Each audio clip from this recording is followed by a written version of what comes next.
আচ্ছা এতিয়া শুনা গভৰ্ণমেণ্ট আৰু পাৰ্লিয়ামেণ্টৰ মাজত ডিফাৰেন্স কি মই তোমালোকক ইতিমধ্যে কৈছো যে পাৰ্লিয়ামেণ্ট হৈছে কি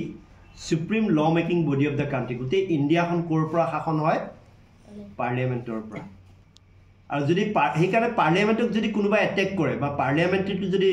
ডেষ্ট্ৰয় হৈ যায় তাৰমানে লগে লগে আমাৰ ইণ্ডিয়ান ডেমক্ৰেটিক যিটো ছিষ্টেম সেইটো ধ্বংস হৈ যাব গতিকে পাৰ্লিয়ামেণ্টত তিনিটা ইম্পৰ্টেণ্ট বস্তু আছে কি কি আছে president is a part of the parliament Lok Sabha is a part of the parliament and Rajya Sabha is a part of the parliament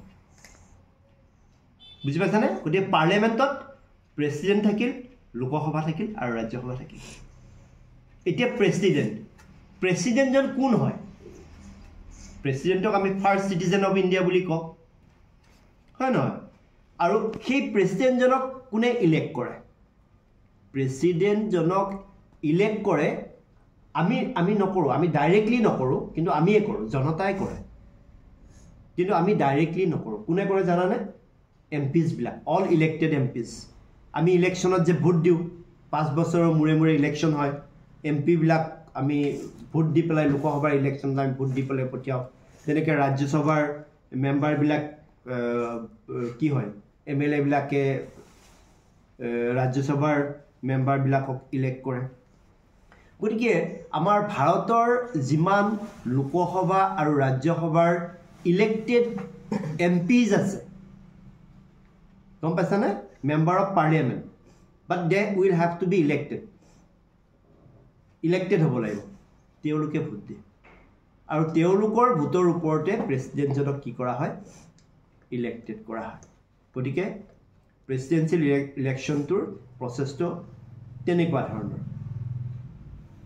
তে লোকসভা কি লোকসভাৰ এমপি কি তোমালোকে জানা যে লোকসভাৰ ইলেকশ্যনৰ 5 বছৰৰ মূৰে মূৰে হয় আৰু লোকসভাত পাৰ্টিচিপেট কৰিব লোকসভাত যদি ইলেকশ্যন এজন কেণ্ডিডেটে খেলিবলগীয়া হয় তেতিয়াহ'লে সেই কেণ্ডিডেটজনৰ বয়স মিনিমাম 25 বছৰ হ'ব লাগিব তেওঁ কোনো গভৰ্ণমেণ্ট চাকৰিয়াল হ'ব নোৱাৰে he cannot hold any office of profit তেওঁ ভাৰতীয় নাগৰিক হ'ব লাগিব মতা মাইকী বুলি কথা নাই চবেই হ'ব পাৰে মাইকী মানুহ হ'ব পাৰে মতা মাইকী গতিকে তেওঁ ভাৰতীয় নাগৰিক হ'ব লাগিব মিনিমাম 25 বছৰ বয়স হ'ব লাগিব আৰু he cannot hold of office of profit তাৰমানে তেওঁ চৰকাৰী চাকৰিয়াল হ'ব নোৱাৰে গতিকে তেনেকুৱা এজন ব্যক্তি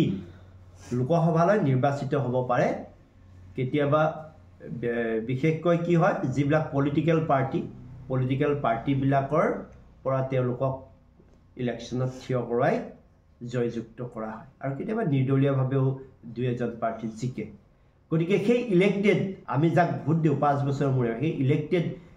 লোকসভাৰ ইলেকশ্যনত প্ৰত্যেকটো কনষ্টিটুৱেঞ্চি মানে constituency is an area from where one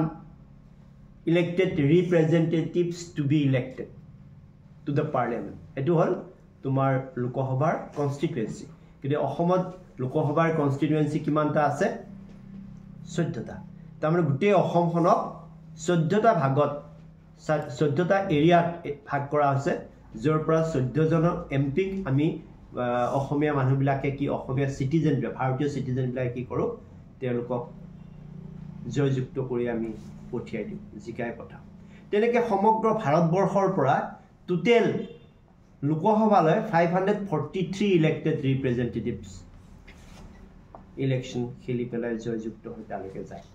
আৰু বাকী দুজনক তোমালোকে জানাই আগতে মই পঢ়াইছোঁ যে দুজন এংলো ইণ্ডিয়ান কমিউনিটিৰ পৰা প্ৰেচিডেণ্টে কি কৰিব পাৰে নমিনেট কৰিব পাৰে বুজি পাইছানে ঠিক সেইদৰে ৰাজ্যসভাৰ মেম্বাৰ কেনেকৈ ইলেক্ট হয় ৰাজ্যসভাৰ মেম্বাৰবিলাকক কোনে ভোট দি পেলাই জিকাই পঠাই গম পাইছানে আমাৰ এমএলএ বিলাকক যে আমি ভোট দিওঁ গম পাইছানে লেজিসলেটিভ এছেম্বলিলৈকে সিহঁতে আকৌ সিহঁতক ইলেক্ট কৰে ৰাজ্যসভাৰ মেম্বাৰছখিনি আকৌ মেম্বাৰ হ'বলৈ ৰাজ্যসভাৰ মেম্বাৰ হ'বলৈ মিনিমাম 30 বছৰৰ বয়স হ'ব লাগিব তাৰমানে লোকসভাতকৈ ডাঙৰ লোকসভাৰ মেম্বাৰ হ'বলৈ 25 বছৰ হ'লেও হ'ব কিন্তু ৰাজ্যসভাৰ এমপি হ'বলৈ হ'লে তেওঁৰ মিনিমাম বয়স 30 বছৰ হ'ব লাগিব 30 ইয়াৰ্ছ আৰু বাকীখিনি একে বাকি কোৱালিফিকেশ্যনখিনি একে বুজি পাইছানে ভাৰতীয় নাগৰিক হ'ব লাগিব আৰু তেওঁ চৰকাৰী চাকৰিয়াল হ'ব নোৱাৰে he cannot hold any office of profit গতিকে এয়া হ'ল লোকসভা আৰু ৰাজ্যসভাৰ ইলেকশ্যনৰ বিষয় গতিকে টোটেল ৰাজ্যসভাটো সৰু হাউচ গতিকে ৰাজ্যসভাত টোটেল 238 মেম্বাৰ্ছ গোটেই ভাৰতৰ বিভিন্ন ৰাজ্যৰ পৰা টোটেল 238 মেম্বাৰ্ছ ৰাজ্যসভালৈ ইলেক্টেড হয় লোকসভালৈ হয় কিমান 543 এটো ক্লিয়াৰ দুজন লোকসভালৈ এংলো ইণ্ডিয়ান কমিউনিটিৰ পৰা প্ৰেসিডেন্টে নমিনেট কৰে আৰু ৰাজ্যসভালৈ তোমাৰ 12 জন মেম্বাৰ 12 মেম্বাৰ্ছ প্ৰেসিডেন্টে নমিনেট কৰিব পাৰে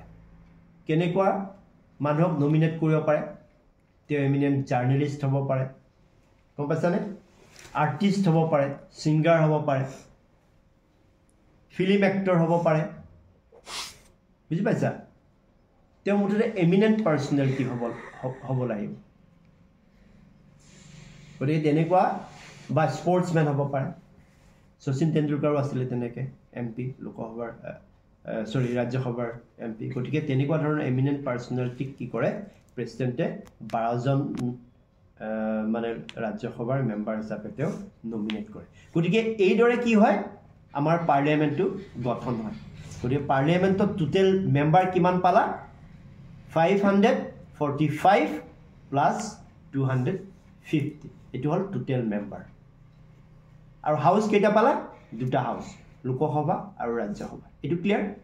এতিয়া নেক্সট হল গভৰ্নমেন্ট তে গভৰ্নমেন্টটো কি জানানে এই যে লোকসভাৰ ইলেকশ্যন হয় 5 বছৰৰ মুৰে মুৰে কি লোকসভাৰ ইলেকশ্যনত যেটো পলিটিক্যাল পাৰ্টিয়ে